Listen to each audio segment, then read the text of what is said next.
समस्त दर्शकों को हमारी ओर से नमस्ते। आयुष प्रोग्राम में आप लोगों का हम स्वागत करते हैं। दर्शकों, साल 2025 का ये अंतिम आयुष प्रोग्राम है। साल भर हम किसी न किसी बीमारी पर चर्चा करते रहे। हमारे आयुर्वेद डॉक्टर और वैद्य इस प्रोग्राम में आपको स्वस्थ रहने की सलाह देते रहे और आप साथ देते रहे। बहुत बहुत धन्यवाद कहेंगे। दर्शकों, आप मानेंगे कि स्वस्थ शरीर दुनिया की सबसे बड़ी संपदा है। कहते हैं पहला सुख निरोगी काया। अगर आप स्वस्थ है, आरोग्य है, तो हमेशा प्रसन्न रहेंगे, तनाव से दूर रहेंगे। तो हम यही चाहते हैं कि आप सदा जीवन का भरपूर आनंद लें। और यहाँ पर साल जो समाप्त हो रहा है, चारों ओर चहल पहल है, तो आप खान पान पर भी ज़्यादा ध्यान दीजिए, अपने स्वास्थ्य पर ध्यान दीजिए। खूब आप एंजॉय कीजिए, लेकिन अपने स्वास्थ्य को मत भूलिए। तो हमारे जो आयुर्वेद डॉक्टर है, आपको क्या सलाह देंगे इस पर, आइए उनको सुनते हैं और उसको हम अमल में लाते हैं। ये आयुर्वेद सिखाता है कि किस तरह के हम स्वास्थ्य को बनाए रखें और रोगी ना बने। और यदि हम ये नहीं कर पाए और रोगी हो गए कुछ कारणों से, तो उसका मतलब चिकित्सा भी करते हैं, जिसको हम बोलते हैं स्वास्थ्य रोग निवारण चिकित्सा। तो हम दो पद्धति है आयुर्वेद का। जीने का जो शैली है वो भी सिखाता है, जिसको हम बोलते हैं स्वस्थ वृत्त। तो स्वस्थ वृत्त में मुख्य 3 चीज है, हमारे 3 स्तंभ बोलते हैं। तो वो है आहार, मतलब खान पान। दूसरा है निद्रा, यानी कि किस तरह से हमको सोना चाहिए, जो बहुत ज़रूरी है हमारे स्वास्थ्य बनाए रखने के लिए। और तीसरा है व्यवहार। तो हमको हमारा खाना, हमारा निद्रा, नींद बहुत अच्छा होना चाहिए, और जो हम जिस तरह से व्यवहार करते हैं। आयुर्वेद जो जब हम देखते हैं, ये वेरी वर्ड आयुर्वेदा, आयुर का मतलब होता है लाइफ और वेद का मतलब होता है science. So the science of life is known as Ayurveda. जब हम आयुर्वेद की बात करते हैं, हमेशा आपने सुना होगा, आपने बहुत प्रोग्राम किया है आयुर्वेद में, आपने सुना होगा कि आयुर्वेद जो है वो एक होलिस्टिक सिस्टम ऑफ मेडिसिन है। जब हम होलिस्टिक सिस्टम ऑफ मेडिसिन बोलते हैं, it does not only mean कि आयुर्वेद जो है सिर्फ प्रिवेंटिव मेजर्स हैं उसमें, कि आपको खांसी नहीं होने के लिए आपको हल्दी पीना चाहिए, बुमजपेरू पीना चाहिए, या स्किन केयर रूटीन के लिए एलोवेरा लगाना है आपको। आयुर्वेद जो है एक प्रॉपर मेडिकल साइंस है। अब जब हम होलिस्टिक की बात करते हैं, स्वास्थ्य क्या है, बहुत सारे लोगों का ये धारणा है कि फिजिकल हेल्थ ही स्वास्थ्य है, लेकिन फिजिकल हेल्थ के साथ साथ हमें मेंटल हेल्थ का भी ख्याल रखना है, इमोशनल वेलबींग का भी ख्याल रखना है। जहाँ आप रहते हो वहाँ पर आपका एनवायरनमेंट कैसे हो, जहाँ आप काम करते हो आप खुश हो कि नहीं हो। तो ओवरऑल आपको देखना है कि आप फाइनेंशियली आप ठीक हो कि नहीं हो। So all this have an impact on your health. तो आयुर्वेद क्या है, जैसे डॉक्टर सुमेधा ने कहा है कि उसका 2 एस्पेक्ट है, मैं कहूँगा 3 एस्पेक्ट है। एक है प्रिवेंटिव हेल्थ, एक है प्रोमोटिव हेल्थ, और एक है आपके जो ऑर्गन प्रोटेक्टर्स होते हैं, to boost up your system, to make your system work to the maximum, to optimize the function of each and every organ. जिसको हम जैसे कि किसी को अपना लीवर का हेल्थ को बढ़ाना है, तो आयुर्वेद में बहुत सारे ऐसे मेडिसिन हैं। किसी को अपनी आँखों का हेल्थ को बढ़ाना है, तो आयुर्वेद में बहुत सारे मेडिसिन हैं। कार्डियक हेल्थ के लिए बहुत सारे मेडिसिन हैं। तो ओवरऑल आयुर्वेद जो है प्रिवेंटिव, क्यूरेटिव और प्रोमोटिव हेल्थ के ऊपर बहुत बहुत वो ध्यान देते हैं। जी। और विशेषकर जब हम प्रिवेंटिव की बात करते हैं, तो ऐसा ना हो कि लोग बीमार हो जाते हैं, तब दौड़ते हैं डॉक्टर के पास। अक्सर यहाँ पर बोलना ज़रूरी है कि शुरू से, चाहे फ्रॉम अर्ली चाइल्डहुड से अपने स्वास्थ्य पर ध्यान देते ही रहना चाहिए। एक्चुअली होता क्या है, लोग जब छोटी बहुत बीमारी होती हैं, जैसे कि किसी के गैस बन रहा है, तो वो क्या करते हैं, सेल्फ मेडिकेशन करते हैं, या कुछ घरेलू नुस्खा घर में ही कुछ हींग ले लिया, कुछ घोलानी ले लिया, कुछ अजवाइन ले लिया। तो इससे क्या होता है, उनका गैस ठीक हो जाता है। किसी को हाइपर एसिडिटी हो रहे हैं, घर में ही वो अपना ट्रीटमेंट कर रहे हैं, या डायरेक्टली फार्मेसी में जा करके वे लोग मेडिसिन खरीदते हैं और पीते हैं, और उस सिम्टम को वो आपेजी करते हैं, यानी कि सप्रेस कर रहे हैं उस सिम्टम को। हो सकता है, और ये चीज़ जो है रिपीटेडली होने लगता है, हर हफ्ते में आप देखोगे 3-4 बार हो रहा है, बाद में यही चीज़ ज़्यादा फ्रिक्वेंट होते हैं। तो बहुत बार ये जो सिम्टम्स होते हैं, ये बीमारियों का लक्षण होते हैं, जिसको आप अनदेखा करते हो और सेल्फ मेडिकेशन करते हो। उस बीमारी के सिम्टम को आप सप्रेस करते हो, फिर बाद में वही बीमारी गंभीर रूप में आती है। किसी कोई बीमारी, कोई डायग्नोसिस होता है, तो फिर उसमें क्या होता है, ठीक करने में भी टाइम लगता है। कभी कभी ऐसा भी हो जाता है कि ये लॉस स्टेज हो गया हो, पता ही नहीं चलता है, लेकिन लास्ट स्टेज क्योंकि चेकअप प्रॉपर्ली Yes. नहीं हुआ है, डॉक्टर के पास नहीं गए बिल्कुल। हैं, तो तब तो बहुत देर हो जाती है। होता क्या है, आप देखोगे कितने सारे पेशेंट्स आते हैं जैसे कि मेरे यहाँ या डॉक्टर के पास आते हैं किसी चीज़ के लिए, आया फॉर एग्जांपल एक खांसी के लिए, लेकिन जब हम टेस्ट कर रहे हैं हम देखते हैं कि उसके जो ब्लड शुगर है, एक फास्टिंग ब्लड शुगर या रैंडम ब्लड शुगर का जब टेस्ट होता है देखते हैं कि उसके ब्लड शुगर बढ़ा हुआ है 20-25, और पेशेंट को नहीं पता। ऐसे हो ही नहीं सकते हैं कि आपकी बॉडी ने बताया नहीं आपको कि सिम्टम्स नहीं मिले आपको, वो सिम्टम्स आया, आपने उसको सप्रेस किया, आप नहीं गए डॉक्टर के पास, डायग्नोसिस नहीं हुआ, तो जब पेशेंट पहुंचा 20-25 उसका डायबिटीज़, तो फिर उसको हैवी मेडिकेशन देना पड़ता है। और उसके साथ साथ जो है कॉम्प्लिकेशंस भी तो होते हैं जो हमें नहीं भूलना चाहिए। फॉर एग्जांपल डायबिटीज़ की हमने बात की, बहुत सारे कॉम्प्लिकेशन होता है जब डायबिटीज़ होता है, किसी को आइज़ के कॉम्प्लिकेशन, किडनी के कॉम्प्लिकेशन, कार्डियक डिसऑर्डर्स, उससे कभी कभी पेशेंट ओबेस भी होता है, उसके कोलेस्ट्रॉल बढ़ा हुआ मिलता है। तो इसीलिए हमें अपनी हेल्थ को हल्का नहीं लेना चाहिए, बहुत सोच समझ करके हमें हर साल एक चेकअप ज़रूर कराना चाहिए। जी, चाहे बीमारी न हो भी तो बहुत ज़रूरी है कि करवाते रहें हर साल। इसी को तो हम स्क्रीनिंग कहते हैं ना। देखिए हमारी मिनिस्ट्री जो है कितने सालों से ऐसे कारावान de la santé या स्क्रीनिंग करवाती है, डॉक्टर्स को, मेडिकल टीम को भेजती है अलग अलग जगह पूरे मॉरिशस में, ताकि लोग आए, we come near to the patient, ताकि लोग आए, उनका स्क्रीनिंग हो। स्क्रीनिंग का मतलब होता है हम टेस्ट करते हैं देखने के लिए जाबित नहीं है, टेंशन नहीं है, कोलेस्टेरोल नहीं बढ़ा हुआ है, कहीं कोई और प्रॉब्लम है, तो शुरुआत स्टेज में अगर पता चल जाता है तो ट्रीटमेंट भी इजी होता है और उस पेशेंट का लाइफस्टाइल में भी चेंजेस आता है। मान लीजिए किसी को डायबिटीज़ हो और अर्ली स्टेज है तो उसको एकदम रिवर्स भी रिवर्स भी किया जा सकता है। लेकिन दैट पेशेंट, जैसे कि हम डायबिटीज़ की बात कर रहे हैं, पेशेंट के माइंड में क्या होता है कि मैं डॉक्टर के पास जाऊंगा, वो मैजिक मेडिसिन देगा मुझे, ये पीने से मेरा जाबित कंट्रोल हो जाएगा, मैं ठीक हो जाऊंगा। लेकिन हमें नहीं भूलना चाहिए जाबित पेशेंट को या टेंशन या कोलेस्टेरोल या कार्डियक, हर चीज़ में आयुर्वेद ने आहार और विहार के ऊपर बहुत बहुत जोर डाला है। अब डायबिटिक पेशेंट है, अब आप खा रहे हो शुगरी आइटम्स, आप सॉफ्ट ड्रिंक्स ले रहे हो, आप स्वीट जूस पी रहे हो, आप चीनी डाल रहे हो चाय में पी रहे हो, तो अगर आप चीनी डाल रहे हो बॉडी में तो ऑब्वियस है कि जब मैं टेस्ट करूंगा तो आपके ब्लड शुगर बढ़ा हुआ मिलेगा। डायबिटिक पेशेंट है, हम कहते हैं ज़फेट एक्सरसाइज, आपको व्यायाम करना चाहिए, एक्सरसाइज करना चाहिए, लेकिन मुपा कह लेता हूँ मेरे पास समय नहीं है। ऐसे हो ही नहीं सकता है कि 24 घंटे में आप अपने लिए कम से कम आधे घंटे 30 मिनट्स 40 मिनट्स आपको निकालना चाहिए, क्योंकि यही एक्सरसाइज जो है डायबिटीज़ को काफ़ी हद तक कंट्रोल करती है, आपके स्ट्रेस लेवल को भी वो कम करती है।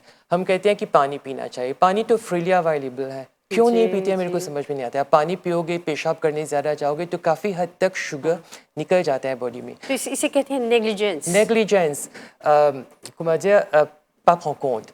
अब हम कहते हैं कि स्ट्रेस नहीं लेना चाहिए। हर इंसान, चाहे आप किसी बच्चे से बात कर लो, चाहे आप किसी वृद्ध व्यक्ति से बात कर लो, मैं स्ट्रेस है, क्या है ये मैं स्ट्रेस है? जिंदगी अभी है, कल जो बीत गया भूल जाओ, आने वाला कल जो है आपके आज के ऊपर डिपेंडेंट है। आज आप खुश रहोगे तो कल भी आप खुश ही रहोगे, और जब आप स्ट्रेस होते हो तो आपकी बॉडी जो है एक स्ट्रेस हार्मोन को रिलीज करते हैं जिसको हम कोर्टिसोल कहते हैं। तो वो कोर्टिसोल जो है हर ऑर्गन को अफेक्ट करते हैं। आपको पता नहीं होगा शायद कि वो कोर्टिसोल जो है अपने आप में एक इम्यूनो सप्रेसेंट है, आपके इम्यूनिटी को, आपके इम्यून सिस्टम को वो सप्रेस करते हैं। तो जब इम्यूनिटी कम होगा तो you will be more prone to get any infection, चाहे बैक्टीरियल इन्फेक्शन हो, वायरल इन्फेक्शन हो, या कोई भी फॉरेन पार्टिकल्स आपकी बॉडी में आएगा, यू विल बी अफेक्टेड। तो इसीलिए मेरे प्यारे दर्शकों, बहुत बहुत ध्यान देना चाहिए आपको अपनी हेल्थ के ऊपर।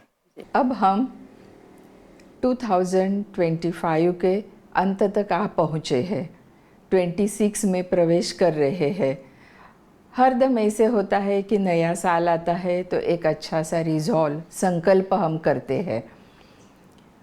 तो इस साल क्यों ऐसा संकल्प ना करें कि मैं पूरा साल तक और आगे भी स्वस्थ के लिए, स्वस्थ रहने के लिए जो जो चीज़ें आयुर्वेद योग में बताई गई है उस सभी पे मैं ध्यान देता हूँ, दे दूँगी।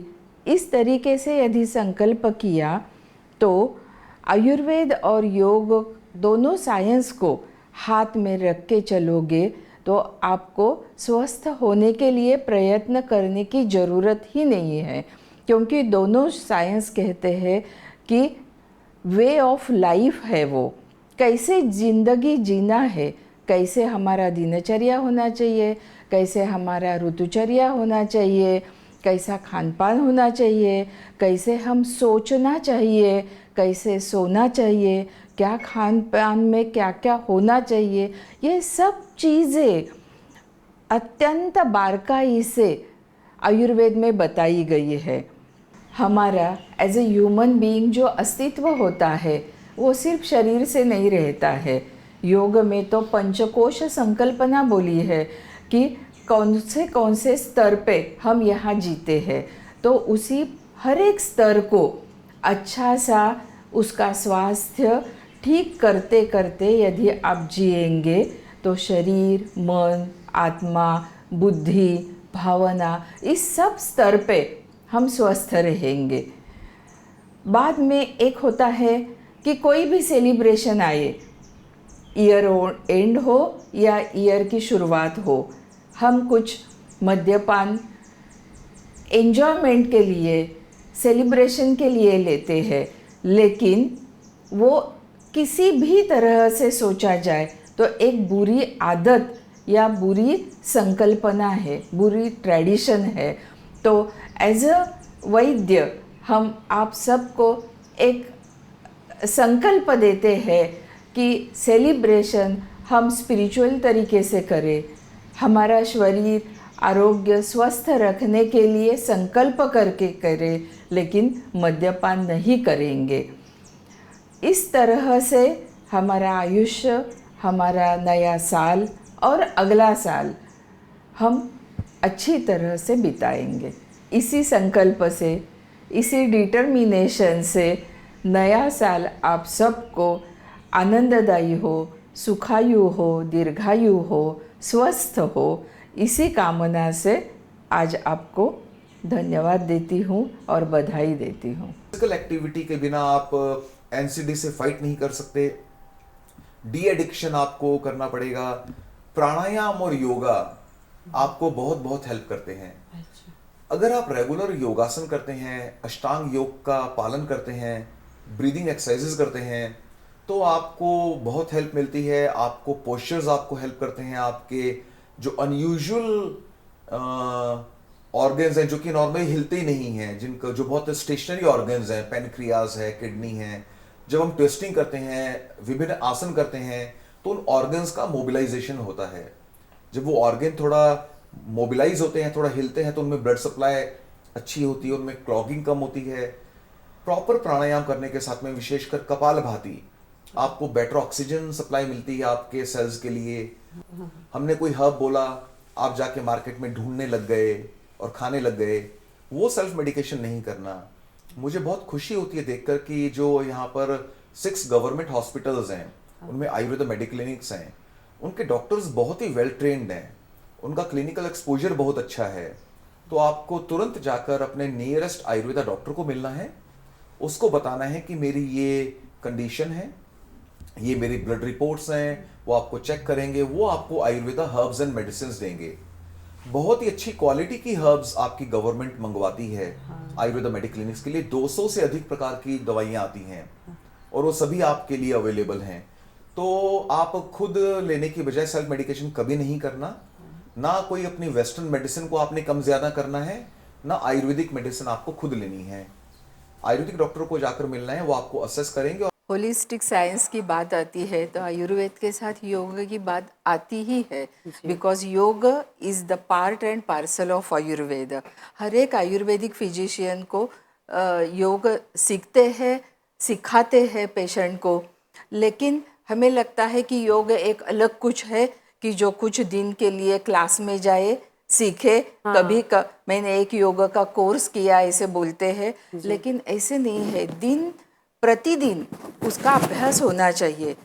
ऐसे बोला जाता है कि श्रद्धापूर्वक और निरंतर अभ्यास से ही उसका फायदा होता है। और आयुर्वेद, योग दोनों साइंस वैदिक ओरिएंटेड है, वैदिक इंफॉर्मेशन से, नॉलेज से आए हैं। और उसके साथ आयु का डेफिनेशन आपने आयुर्वेद का सुना कि वो लाइफ रिलेटेड है, तो दोनों साइंस लाइफ रिलेटेड है और वो बेसिक यूनिवर्स से जुड़े हुए हैं। यूनिवर्स में जैसे चेंजेस होते हैं वो अपने शरीर में रिफ्लेक्ट्स होते हैं, उसे माइक्रो और मैक्रो कॉस्मोस बोले जाते हैं। तो जैसे आयुर्वेद में प्रिवेंटिव है और चिकित्सा है कि स्वस्थ अच्छा बरकरार रहे, इसलिए कुछ बताया गया है। वैसे ही योग में योगासन उसी के लिए है, प्राणायाम उसी के लिए है, डे टू डे मेडिटेशन करना उसी के लिए है।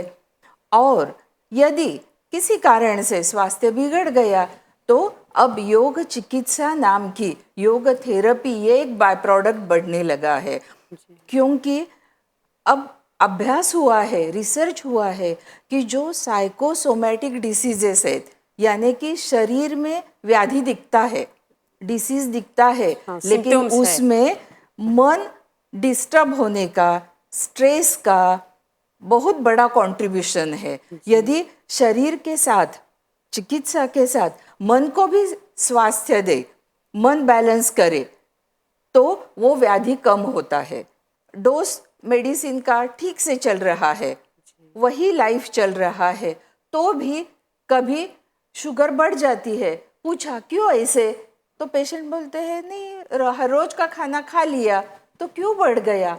हाँ, कल परसों हमारे घर में कुछ ऐसे ही सैड न्यूज़ आई, कुछ प्रॉब्लम आ गया, स्ट्रेस बढ़ गया और शुगर बढ़ गई।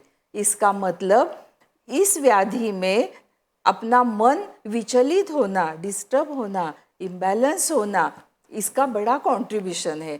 इसलिए साइकोसोमैटिक डिसीज़ की एक बड़ी लिस्ट निकाली गई है साइंटिस्ट ने कि इसमें मन का अभ्यास, मन का व्यायाम नहीं बोल सकते, मन के लिए योगासन करने की, योग साधना करने की ज़रूरत है। और आजकल तो योगासन, प्राणायाम, मेडिटेशन सब जगह तरह तरह के प्लेटफॉर्म से सिखाए जा रहे हैं। एक बड़े सीनियर फिजिशियन ने कहा है कि यदि 100 रुग्ण पेशेंट्स लिए तो 80% उनके लाइफस्टाइल से जुड़े हैं। यानी गलत लाइफस्टाइल लिया, बिहेव किया उसी से। बहुत लेट सो गए, आराम से कभी उठ गए, सूरज कब का निकला है बाद में उठे हैं, ठंडे दिन है तो उसी में आइसक्रीम जैसे ठंडे ठंडी चीज़ें खा रहे हैं। इस तरीके से गलत करने से ज़्यादा व्याधि होते हैं।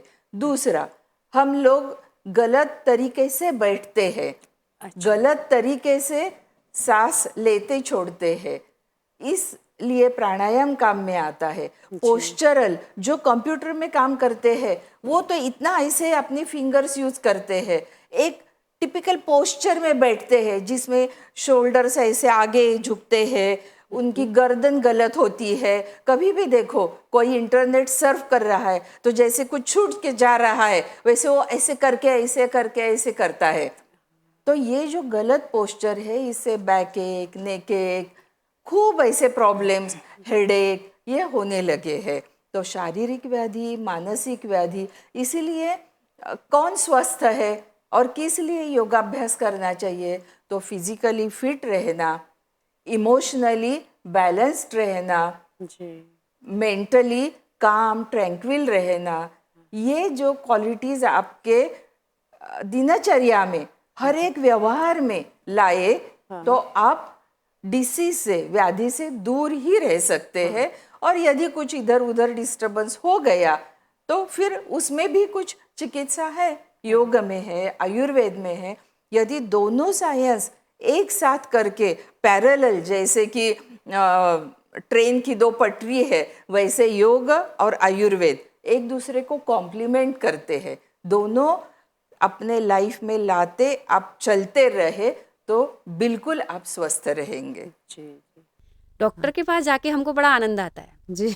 एक माँ सोचती है कि मैं अगर डॉक्टर हूँ तो बहुत बड़ा काम कर रही हूँ, लेकिन वही माँ घर में कितना खाना बना करके खिला रही है वो उस पर ध्यान नहीं देंगी, बल्कि फंडामेंटल कहाँ से शुरू करना है, हमें बेसिक कहाँ है, रूट कहाँ है, घर की औषधि पर ध्यान देना।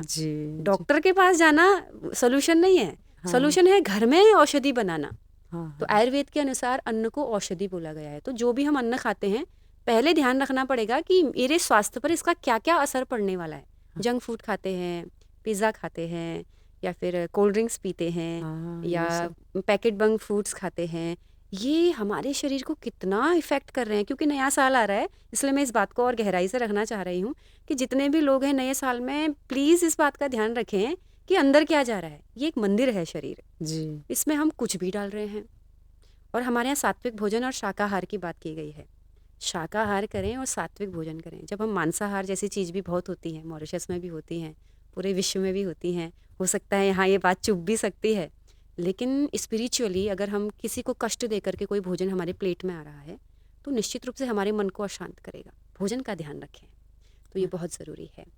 और जो मेंटली हमें अपने आप को प्रिपेयर करना है, जो मैं कर रहा हूँ वो मैं क्यों कर रहा हूँ। आज हमको वैलिडेशन चाहिए, दूसरे को दिखाने के लिए हम करते हैं, लेकिन वास्तव में काम दूसरे को दिखाने के लिए नहीं कर रहे होते हैं, करना होता है हमें अपने संतोष के लिए करना होता है कि ये जो मैं काम कर रहा हूँ ये मेरे लिए, ये मेरे सोसाइटी के लिए, ये मेरे परिवार के लिए अच्छा है। बस अब कोई मुझे अच्छा कहे चाहे ना कहे, इसकी मुझे कोई लेना देना नहीं है। लोग चाहते हैं कि दूसरा मेरी तारीफ़ करे, दूसरा मेरी वाहवाही करे। अगर दूसरे को अच्छा नहीं लगा तो मुझे लगता है कि मैंने अच्छा नहीं किया। मैं अपना पूरी ड्यूटी निभा रही हूँ। अगर मैं आपके साथ बोल रही हूँ तो मुझे ये लेना देना नहीं होना चाहिए कि आप मेरी तारीफ़ करें, हाँ आपने बहुत अच्छा किया। मुझे अपना कर्तव्य करना है कि मॉरिशस के लोग और दुनिया के लोगों के लिए ये बातें कितनी यूज़फुल हो सकती हैं वो मैं अपनी पूरी ईमानदारी से करूं। मतलब कि आप सेल्फ सेटिस्फैक्शन। यस। अब योग दर्शन आपने सुना होगा। योग दर्शन में एक सूत्र आता है, महर्षि पतंजलि ने दिया। उन्होंने कहा खुश रहने का उपाय क्या है, तो उन्होंने सूत्र दिया संतोषात अनुत्तम सुख लाभ। संतोष से दुनिया का सबसे बड़ा सुख प्राप्त होता है। अगर हम कुछ चीज़ करते हैं, ये मेंटली अपने आप को कैसे तैयार रखना है हमको। अगर हम कोई चीज़ करते हैं तो हमें वहाँ पे सेटिस्फाई रहना चाहिए।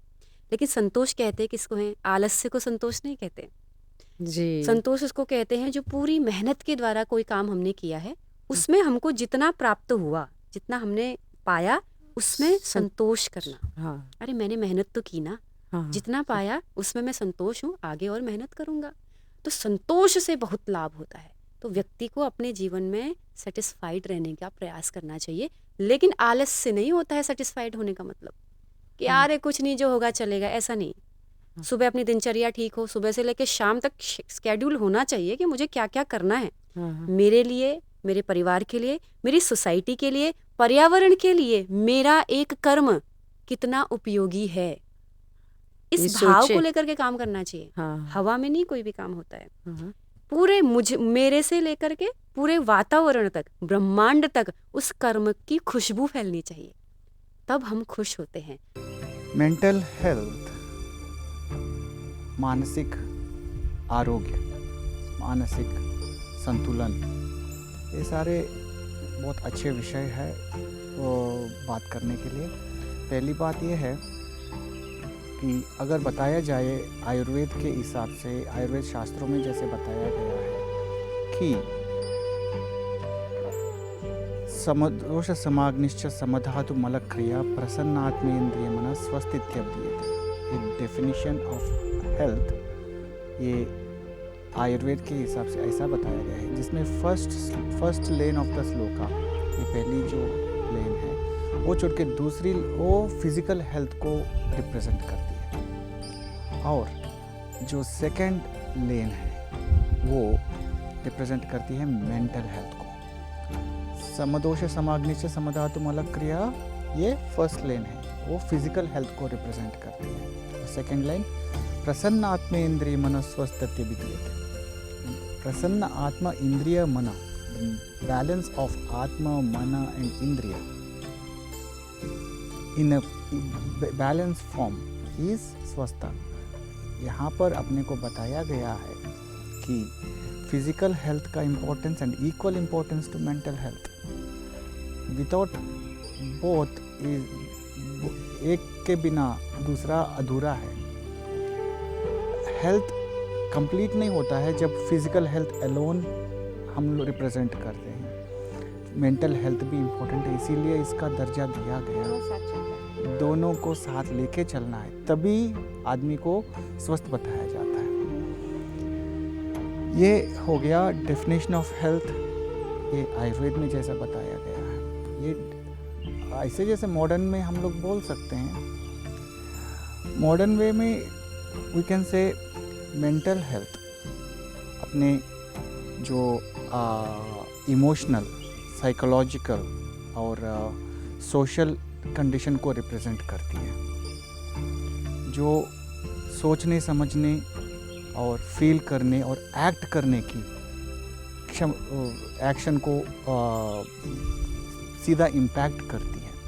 उसके बाद जो अपने डेली जो एक्टिविटीज़ है उसको बैलेंस करने में, प्रेशर कंडीशंस को हैंडल करने में और जो अपना रिलेशंस को मेंटेन करने में हेल्प करती है, उसको मेंटल हेल्थ को। तो दर्शकों, समाप्त करें आयुष प्रोग्राम और हम बस इतना कहेंगे, आप जहाँ रहे खुश रहे, स्वस्थ रहे। तो आप सबको नया साल अभिनंदन। अगले साल फिर हम आपसे मिलेंगे एक और आयुष प्रोग्राम में। हमारी ओर से हैप्पी न्यू ईयर, नया साल अभिनंदन हमारी ओर से। नमस्ते।